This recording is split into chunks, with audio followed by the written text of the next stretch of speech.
Okay, now this is where you're going to actually drape your crossbar, 2 of them, with your crossbar cover, right? So you're going to start from one end. At this point, your crossbar should be extended out all the way to 10 feet. So just kind of nestle it in under your arm. This is going to be your top crossbar. Just slide it all the way on.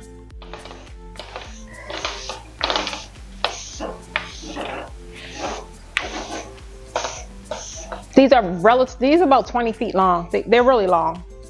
They do come in different sizes, but if you're looking for that bunched up ruching effect to kind of make it look full, then definitely go for the longer pole cover that they have. Main thing is, as long as the one that you get is longer than your actual crossbar, you'll be totally fine.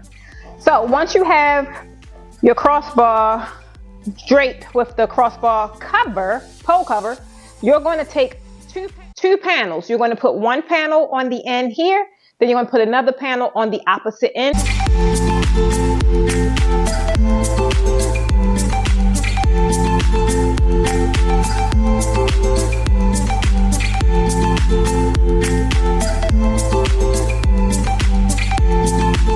Now this crossbar, which is going to be the top crossbar, you're just going to set it off to the side and then go to the next crossbar.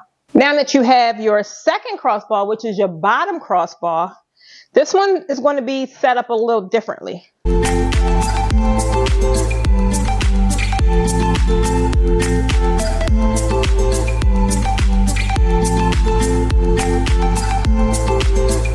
Okay, so now that you have the pole cover on your entire crossbar, the opposite end, which is the end you're not going to thread from, right? Meaning the end that you won't be adding the drape to. I always add my drape to one end, and I make sure that the 2 poles that are like inserted inside each other, I always make sure I'm threading from the side where the outer pole is the side I thread from. If I thread from this side where the inner pole, if I'm just threading drape, a lot of times they tend to get stuck.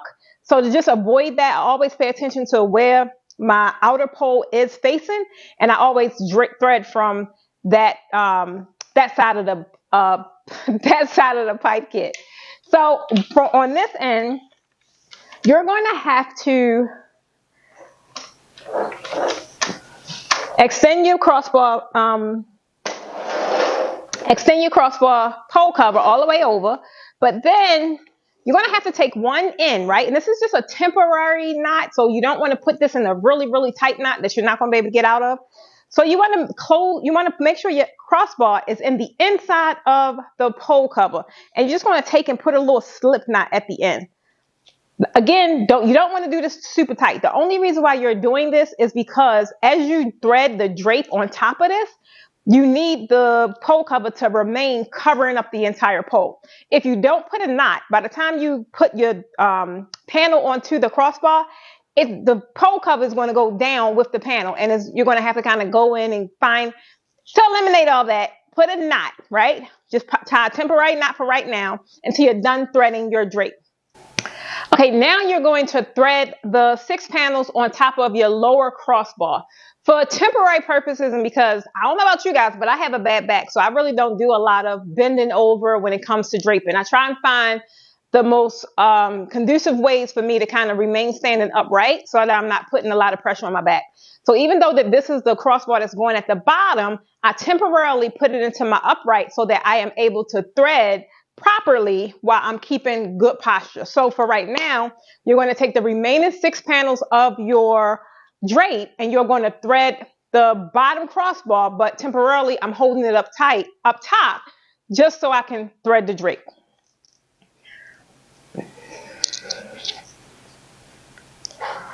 So first thing I'm going to do is find my seam. I'm put it in the cusp of my arm so I can quickly get it.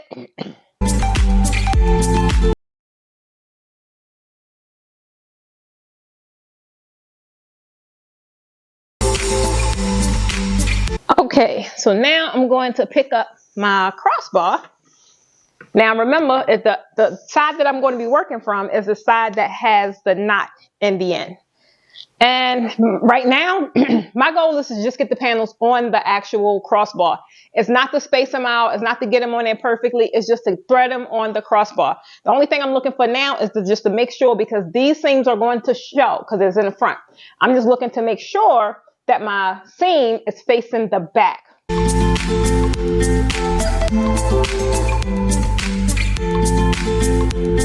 Now, since you have this pole cover on it, it's going to not be as easy to slide on like it would be with its regular steel.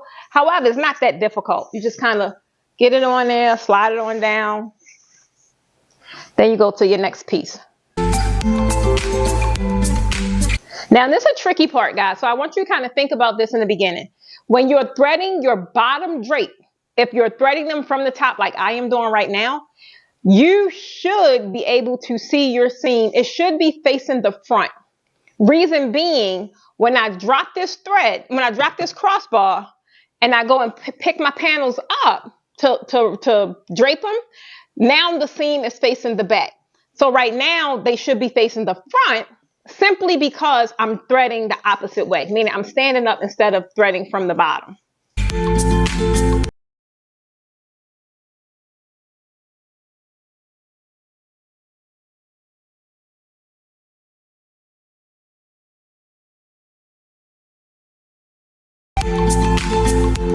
Okay, I now have all 6 of my drape on. I'm going to now unhitch my crossbar from my upright and put it on the floor, so now I can start spacing out my design. Okay, so now that I've draped both of my crossbars for the actual design piece, now I'm going to add the focal fabric before I get into spacing out the panels that I just draped. So I'm going to pick up my last crossbar. I am going to insert it.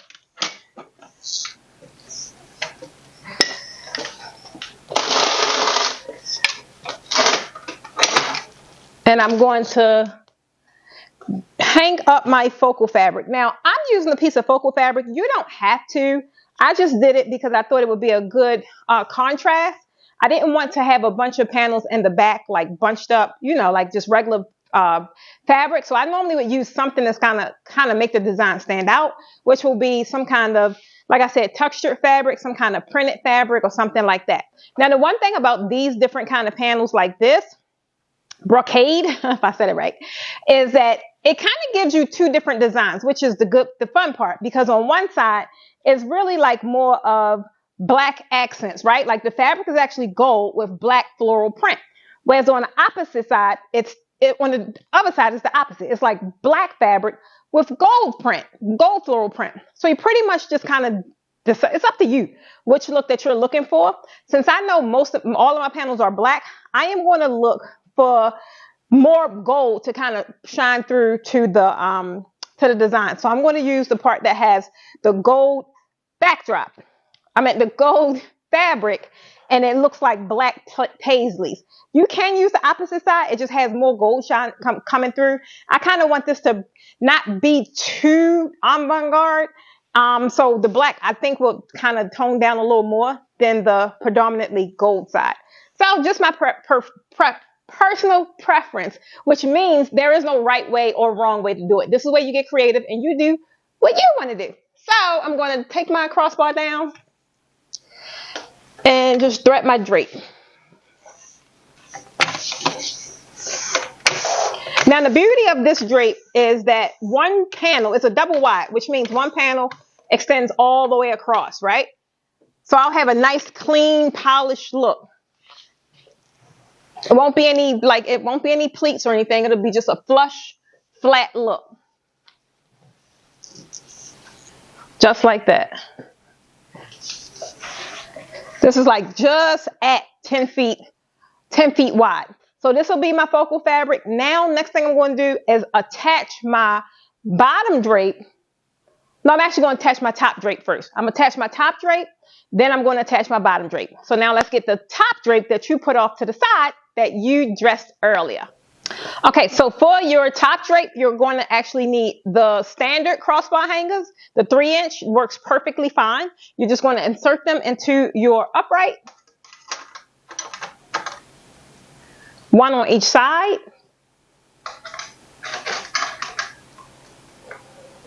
and then attach your crossbar.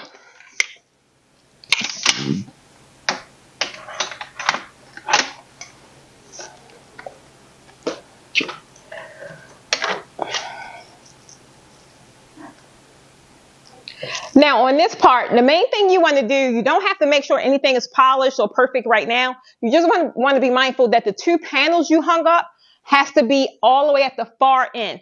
And you got to slide it around to cover up your upright, because it's going to act as your pole cover, right? So you want to do that on both sides. And then you want to just take your crossbar cover and just bring it all the way across. Now the one thing you definitely want to do before you fully cover everything up, you want to find out where is the middle of your design. So if you're extended all the way out to 10 feet like you should be, this button would indicate exactly where, no, that's for 8 feet. So now you got to locate where is the middle of your backdrop system. Okay, if you're familiar with how I drape, I'm really big on measuring, which is going to ensure that your backdrop placement is accurate, like everything is kind of secure and structured where it's supposed to be. So I want to show you guys a different way of being able to easily calculate your middle when you don't have a measuring tape. I normally would use a measuring tape, but I also like using other elements, right? Natural elements that are in the room. This is pattern fabric. For one, the way I fold my drape, I'm always going to fold it in the middle, right? Especially if it's something that's extra wide, because that also is going to help me realize where the middle is. So I can look right here and see that that's a hard crease. For me, that would be an indicator. Precious, that's your middle. But I will only use this method if this piece of fabric is the only fabric on this layer, like it is right here, right? Next thing is, this piece of fabric has the same, the different paisley prints that's on this fabric. They're the same exact size, right? All I would have to do if I didn't have that hard print is count the paisleys, right?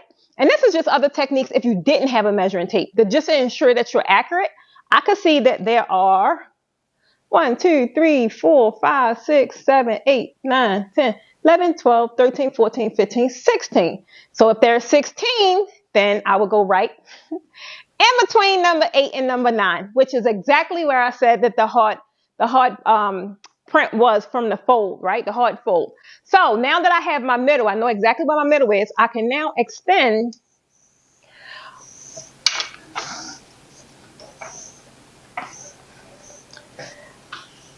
the cover all the way across. Okay. So now that we have our focal print up, we have our upper crossbar attached. We have to attach our lower crossbar, but we have to attach those with our crossbar hangers from the bottom.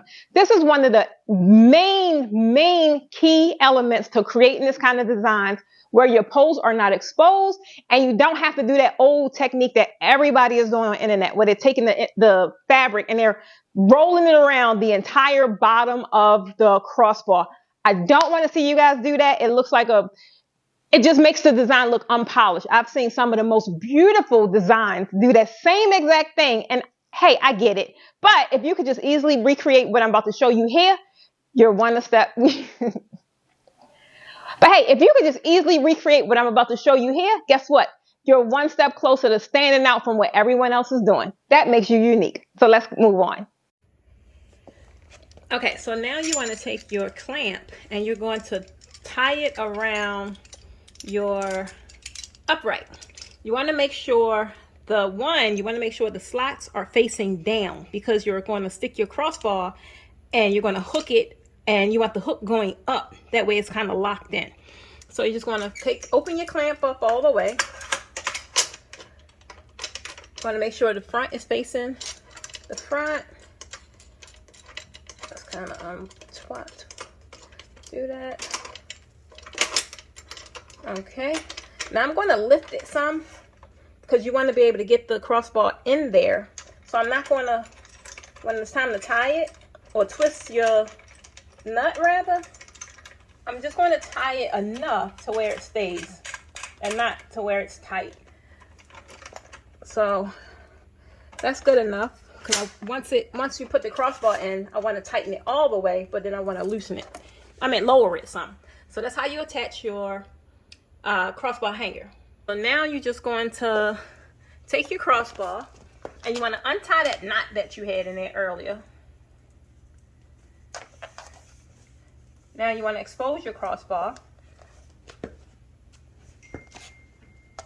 And now you're going to insert it into your clamp. So now that it's attached, you want to lower it. Not too low because you still need to be able to move your drape. So you want to keep it high enough to where you can, you know, you can move your drape around, but it don't the crossbar don't come out of the clamp. Just like that.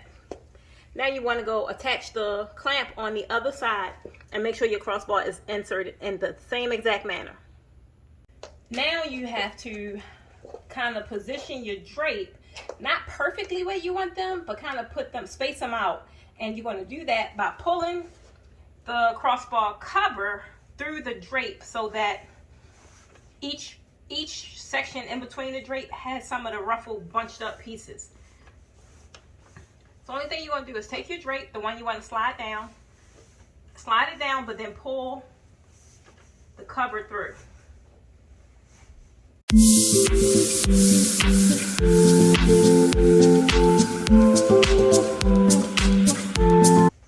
Now this is where you kind of got to measure your drape to make sure each panel is as wide as you would like it. I would like mine at least 12 inches wide, meaning each panel is going to be 12 inches wide. But then I also need to make sure that the space in between the panels are the same as well. So now it's time to do some basic math. Okay guys, now it's time for the fun part. Now you're getting into the actual design of it all. I spaced out all of my drape. Now the one thing about this, even though you spaced it out, you really did that just to get an idea of where the drape should go. Because once you raise your panels and you throw it over your crossbar, it is a good chance that it can kind of shimmy from side to side a little bit. But as long as you know your numbers, you can always go back before you're about to, you know, finalize anything and make your corrections, because it's not like it's going to be super, super tight. So you'll still have some wiggle room to make any kind of adjustments that you need to make. So now the next thing we're going to do, now that your crossbar is secure at the bottom, your crossbar is installed at the top, you're just going to pick the fabric up and do the up and over method, meaning you're going to take one piece and you're going to make your crisscross pattern, right? You're going to start taking the 3 that is on the right and you're going to cross them over to the left. You're going to take the 3 that's on the left and you're going to cross them over to the right. Now, this is totally up to you. If you want to crisscross each panel and make a weave pattern, totally up to you. But for the sake of this video, I'm more or less focused on the mechanics, showing you exactly how to do the technique. So I'm not going to get into weaving a bunch of fabric in and out, right? Okay, so this is now time to go to basic math, right? So our unit is 10 feet wide, which would give us 120 inches in width, right? But we have 13 sections in total, our panels down here. We have 6 drape, and then we have 7 open sections, which is just the black ruffled up fabric, right? So I know I want my black panels to be 1 foot wide each. So we got 120 inches. I want 6 of them to be 1 feet, which would give me 6 times 12, that's 72. So now we take 120 minus 72, that leaves us with 48. So we have 48 inches that we need to divide up into 7 different sections. So let's just take 48, divide it into 7. That gives us 6.85, right? Or 6.86. So roughly about 7 inches. So we're going to work from the middle backwards because we already know exactly where the middle is. And 9 times out of 10, if it's a little differentiation on the ends, which would be these 2 areas right here, you won't be able to see it anyway. And it'll only give or take about maybe an inch to 2 inches off. You won't be able to see that. But directly in the middle, you will. So we want to make sure that that is all accurate, right? So now we got our handy dandy measuring tape.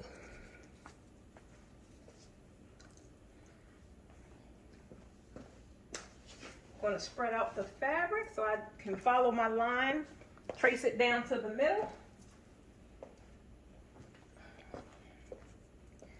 All right, so in the middle, I know that should be about 7 inches. So I'm gonna take my 7 inches, follow my line. The line gonna be a little over 3. So this area right here should be 7 inches wide. I'm gonna keep that right there. And look like that's about already at the 7 inch mark. So then from there, I hope I wasn't covering that up. So this is 7 inches, that opening. But I want this to be 12 inches. So I'm going to create the 12-inch mark, bring that all the way down. Make sure that this is there. That's 12, which means this next open section should be 7.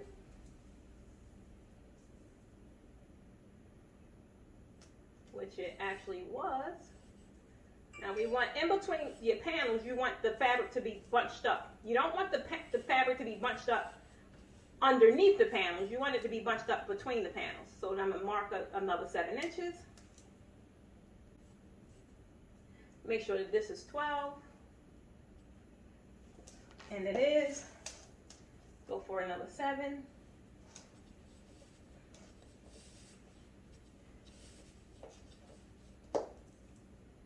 That is, and I'll just let that be the remainder because the panel is going to cover that up anyway. And I'm going to do the same exact thing on the opposite side. So we're going to just start with picking up our drape, kind of just tossing it over. Nothing has to be like super neat right now. This is not what we're worried about. You just want to make sure it's like not your drape. For one, your seams aren't showing. And then for 2, it's look more or less like pinch pleats and not like it's kind of just up there, right? So then you'll take your next drape.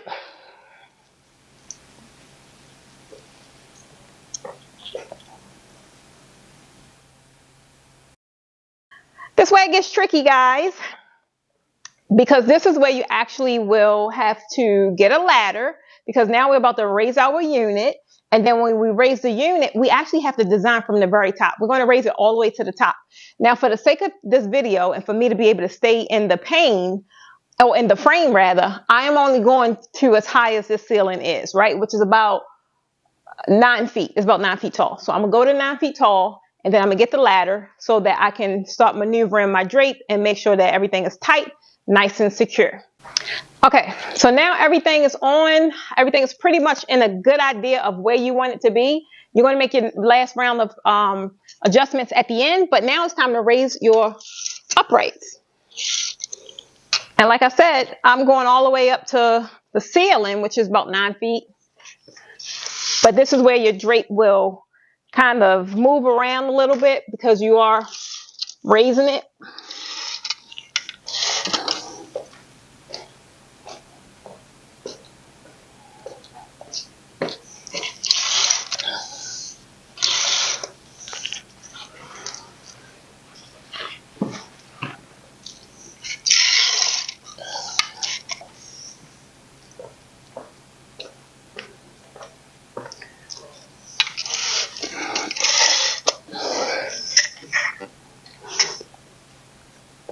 Now it's time to get the ladder because I gotta like straighten out my panel that's in the back, just to kind of flatten it out, make sure everything is pushed, like like pulled to the upright, and make sure it's pulled to the upright here, and that the fabric isn't kind of bunching it up. Also, I'm going to start going to the top and like measuring out my fabric. The same numbers should apply to down the bottom. Down the bottom, my numbers were 12 and 7. My black panels were 12 inches wide. My open spaces were about 7 inches wide. So I want it to be as close as possible to the same thing down below so that everything kind of looked polished. So I'm going to go get my ladder and continue to design. Okay, so first thing I'm going to do is go up as close to the middle as possible. I'm looking for my middle. And I know in between my middle is supposed to be 7 inches, right? So if I see my fabric bunched up any, I'm going to kind of flatten it out.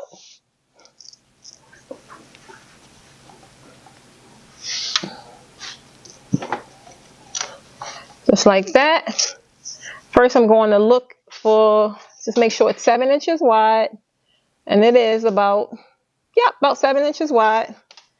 Throw that over my back.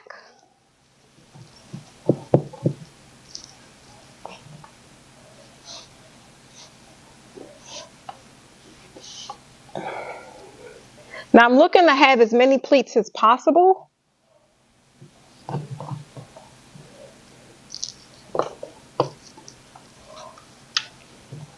But this is the jersey knit two-way stretch, which is not as heavy as the spandex, and which I wish it was, because the spandex would be heavier and it would be, it just would have a tighter look. So for this, it's going to droop a little, but I'm gonna have to go in the back to kind of tighten up my pieces of fabric so it don't have any sag. I know my panel's supposed to be about 12 inches wide, which is good on this end. I'm gonna open that up. Then I know that this is supposed to be about 12 inches wide.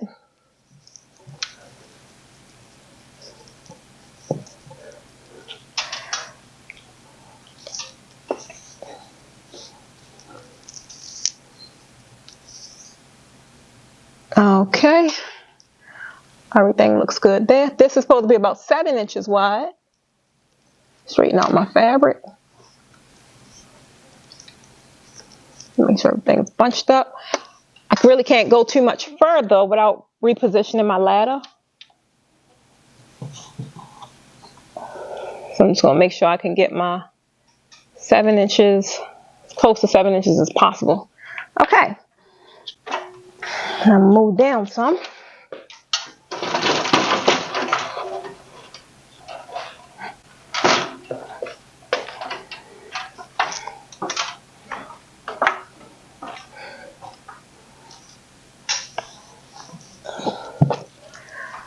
So this is right.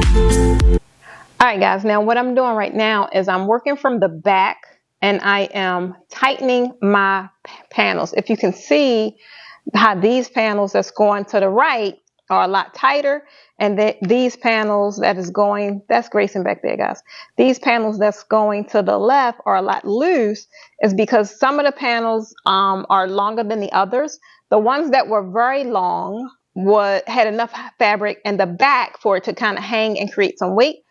The ones that are not, does not have that much weight. So it's going to give you that droop right there, right? So what I'm doing is I'm actually taking pins that goes to the uprights and I'm creating pockets. I'm going to show you in another clip, but I'm creating pockets in the back of my drape so that I could nestle the pins inside to give it that weight to keep it straight. So it could be, I want everything to be nice and tight. Okay, so now I'm in back of the backdrop, and as you see, this is where a lot of the panels are stopping, which is about right here. So only thing I'm doing to create some extra weight to get it tight is I'm creating a little, like a little knot, just so I could get a pocket. And I'm putting pins in there because I know these pins for the most part weigh every bit of at least a pound.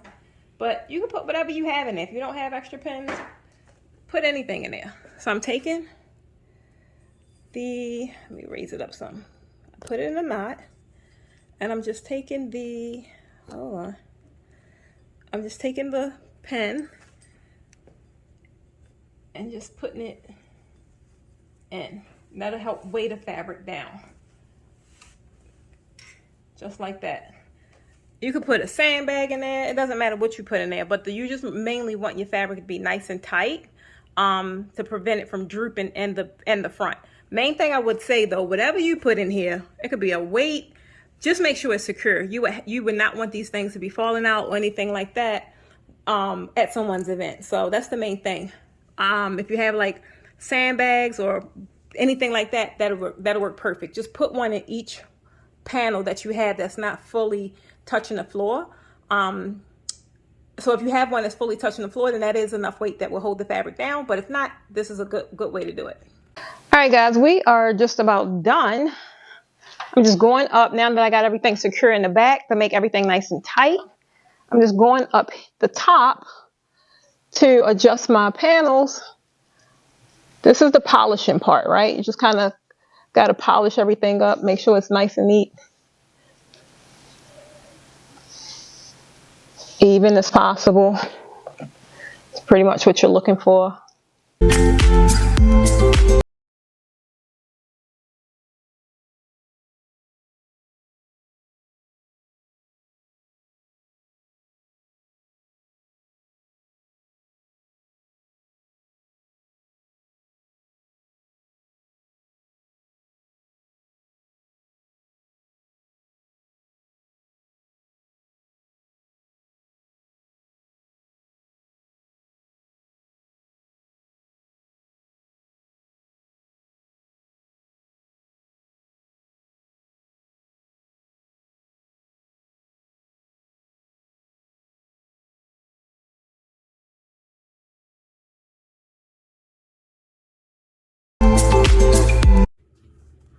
While you're up here on your ladder, you definitely want to take your pole covers and bring them all the way around to cover up your upright. You don't have to use an additional pole cover to do this right here. You can just use the ends of this. That way everything is like a polished, cohesive look. Just like that. Do the same thing on both sides. Okay, guys, once you guys finalize your design with all of your polishing techniques, just making sure all of your pleats are nice and even, making sure all of your measurements are as close to equal as possible, and then poling your pole covers and any kind of fabric that you have hanging around, you have polished up your design. And guess what? You have created a masterpiece. This is considered a basic backdrop design, but guess what, guys? This is definitely like eye-catching. It is really like gorgeous as soon as you see it. Not to mention, if you guys are implementing the techniques that I taught you in this tutorial, such as covering up your poles and not going back to old methods, which is just wrapping it around the pole and having everything look bulky, that is a key indicator that you know exactly what you're doing, right? So I hope you guys found this tutorial to be helpful. Give me some feedback down in the comments if you have any questions, or if there's another design that you would like to see me design in the future. Until then, guys, that's all I have. Again, I'm Precious Stevens of the Posh Academy, and I believe designers deserve more money, and my goal is to help you get it. So I hope to see you guys next time.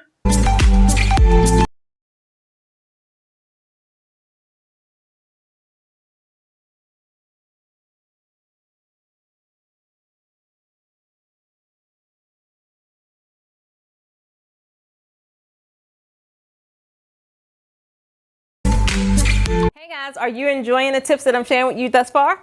Well, guess what? I have so many other tutorials that's right here on YouTube on the inside of my membership program. All you have to do is click the button below that says join and get instant access to dozens of tutorials that you can watch from the comfort of your own home. Hope to see you guys on the inside.